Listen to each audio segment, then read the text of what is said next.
So, mid-year market update. Oh my Yes. gosh, all I gotta say, Judy, is wow. Yes, we are going through some significant changes right now. Yep, we sure are. Yeah, there's just a lot of confusion and a lot of misinformation out there. Yes, causing a lot of fear, FOMO, and insecurity. So what's happening is there's buyers that are waiting to buy. Yes. There's sellers that are waiting to sell. 100%. But on the other side of the coin, there's buyers and investors that are buying right now. Yeah.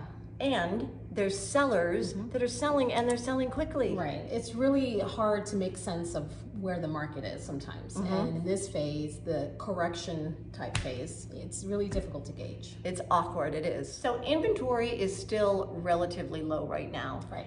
And demand is relatively high. But of course that also depends on the home, the price of the home, and a lot of factors. Yes, and a lot of people get dismayed and discouraged because the interest rates are high. But I can tell you, I purchased a house 2000, sold it 2007. You know my rate was 7.5.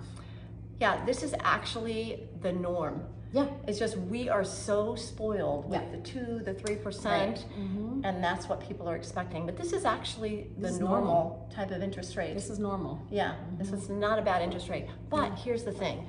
Those interest rates are still being bought down right now by builders, by sellers, and people are still getting lower interest rates than what you think. Right. And don't forget, when you do lock yourself into that 30-year 6.5, 6.75, you could bring down that rate when it comes down by doing a refi. Refinance, yeah. So you're not stuck. Yep, buy the house, rent the rate. Yes. There you go. Perfect. I like that. So when going through this correction phase, every time the feds overshoot the mark.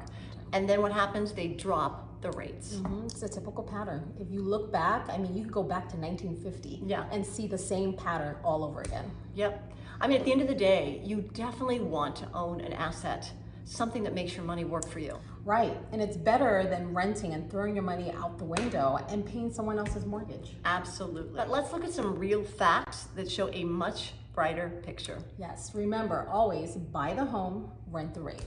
Exactly. So even if it's an interest rate that you don't like right now, guess what? You can always refinance. So 39% of all Americans own their own home right now.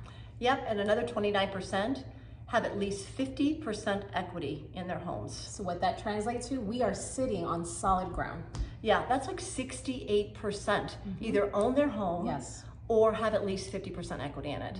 Solid ground. Okay, so another thing, the millennials are about ready to be one of the biggest waves of first-time home buyers. Right. Projections for 2024 and 2025 are insanely good.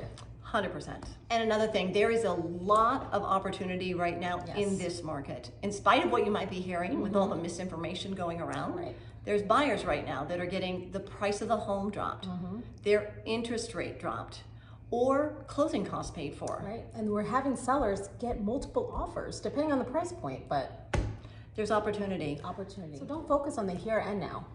Yeah, it's an awkward phase right now that we're going through, but guess what? We are headed in a great direction. Yeah, if you have questions, give us a call.